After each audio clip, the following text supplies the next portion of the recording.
Shall torture you guys walking with me back to my room. So what is up, Six Queers in a Straight? Okay, it is recording. I am your Tuesdays. I am shy. I'm actually going to end up recording this somewhere else, which I'm going to be going downstairs. But I quickly wanted to get and pull up the subject for you guys, and then go do the video. The reason why I have to do the video elsewhere, blame the blue one. Blame her.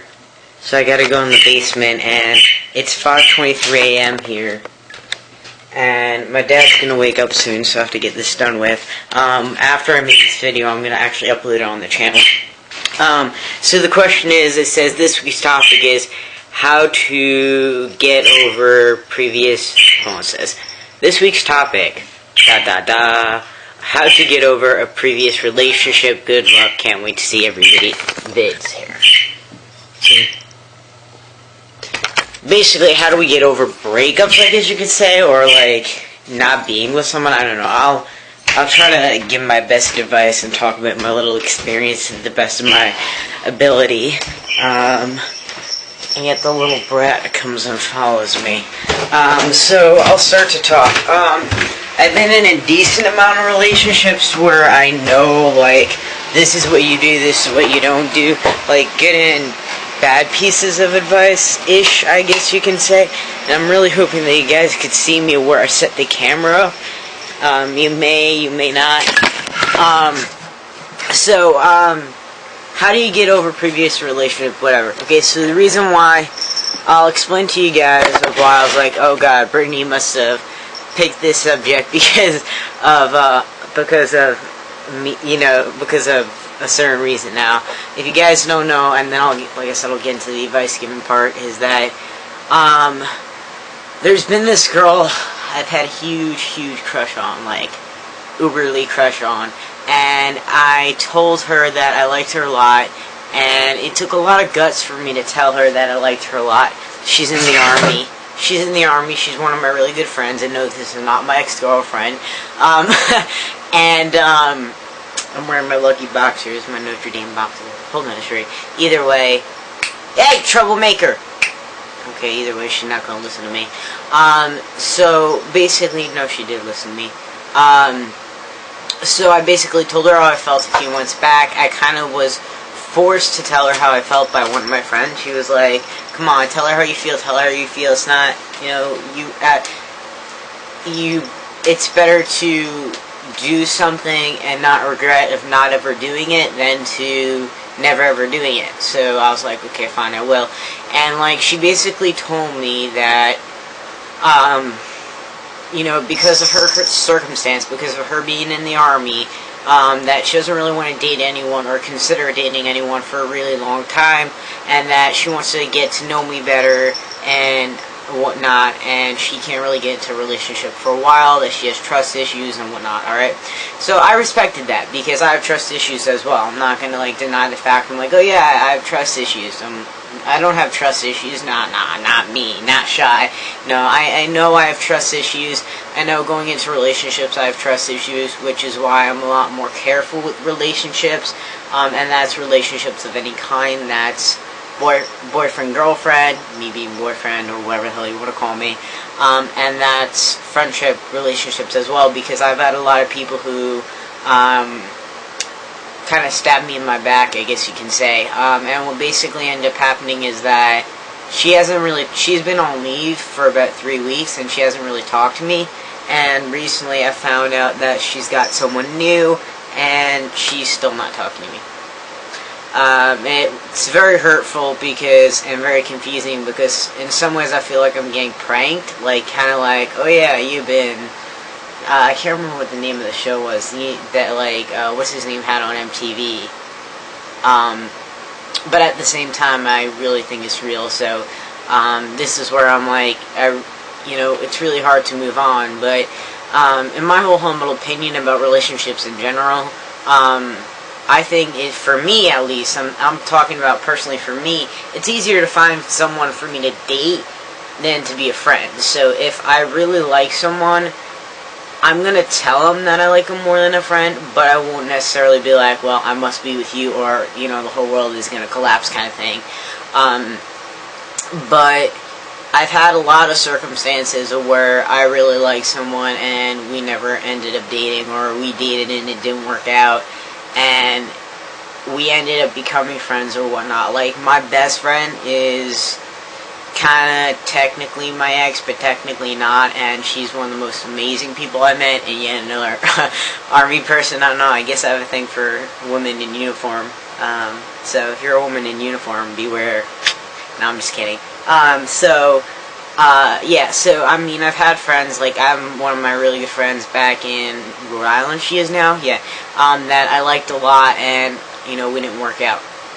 So I'm just going to talk about, you know, how do you deal with, not necessarily, like, being in a relationship. I know I'm twisting the subject, you know, breaking up with someone, like, when someone breaks up with you, or vice versa, like, how you deal with it, but also, how do you deal with when you tell someone you like them and they get into a relationship, or, you know, something like that. So, I'm going to start off with when you like someone a lot and you don't end up with them and they end up with someone else, or, you know, something to that extent. The best of your ability, and this is also with a breakup, is to try to keep your mind off that person as much as possible, and don't text them.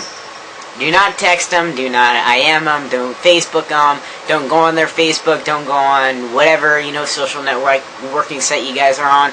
Try to avoid the person and anything that's associated with the person as much as possible, and this goes for breakups as well. I'm kind of going to just put both together, like, you know, past relationships and whatnot. Because the first, like, week or so, it's really going to hurt. It's going to really hit you hard, and you know, if you just keep on going back to the person and you just keep on seeing their picture and whatever, it's just going to hurt more and more and more, and you don't want to put yourself through the pain. You really need to just get yourself to start moving on from them. So what you need to do is, step number one is take those steps of where you don't see your, like, let's say you have a file on your folder, a file folder on your computer of pictures of this person. You want to basically delete that. Now, in the day and age we're living in, you could probably get their pictures back if anything does end up changing. What I tell you, the best piece of advice is delete it, but before you delete it, if you really want those pictures, back it up. Put it on some sort of hard drive or whatever, something that you don't really touch very often, right? Avoid going onto their, let's say, Facebook, if they still have a MySpace, if they have a My Yearbook, or if they have a YouTube. You know, avoid seeing their face as much as possible, and avoid texting them or IMing them as much as possible as well. You can't always 100% avoid the person, which is hard, but do as much as you can is try to take that step away. The other thing, like, that kind of goes with, like, 1 and 2. The other thing I would say is that try to do stuff that keeps your mind off of it. No matter if that's getting out of the house and going to your local LGBT community center and just hanging out with people. No matter if that's, you know, hanging out with your friends. No matter if that's, you know, you taking a walk, you exercising, you getting your anger out, you getting your pain out in a healthy way. You know, do something that keeps your mind busy and off of the exact subject. Don't do anything that would remind you of the person, you know? That's the last thing you want to do. Like, let's say, for example, because I had to give up, I had to do, you know, not do anything associating with this for a while, but, like, one of my exes I dated was into softball, and now I'm really into softball, so I pretty much, I'm getting stalked back here. Like, so let's say the person really likes softball, so pretty much keep yourself at a distance from anything associating with softball, because you may have those feelings that start to come back. You might start thinking about them, you might start thinking about their name and whatnot. Nah, don't do that. So, you know, try to avoid that when you're doing the things that you want to do for yourself. If you can, and yes, I am getting stalked. Hello. If you can, and I totally advise you guys that, you know, if you could do this, go right ahead and straight ahead and do this, and then I'm going to stop this because it's probably pretty long. If you can do those things, like, let's say your ex-girlfriend was really into softball, and you always constantly remember her, or associate her with playing softball when you play softball. But you still can play softball, have fun, and keep your mind off of things. And then go right ahead and do it. Don't let the person who you tend to associate it with or whatever stop you. For me, when it happened, at the beginning, I did not do anything associated, but then I came to a point where I was like, you know what? This actually keeps my mind more off of it than on it. So I started doing that. So, the two pieces of advice in the end is try to keep your distance the first week or so. Really keep your distance, because you don't want to get those feelings back, and you don't want to be like, whatever. The second piece of advice is to do stuff that makes your mind off of that person, that keeps you busy. Like, for example, what I did tonight is that I talked to someone new, talked to a new friend and whatnot. So, do stuff that keeps you busy and keeps your mind off of the person, because, breakups and letdowns, I guess you could call them, is never easy. It's never easy. And you kind of just have to also remind yourself that it's human to have this hurt. That you also have to go through the hurt. You have to go through the pain. You gotta cry. You gotta listen to the songs that make you cry. Do it, And don't forget that, what doesn't kill you makes you stronger.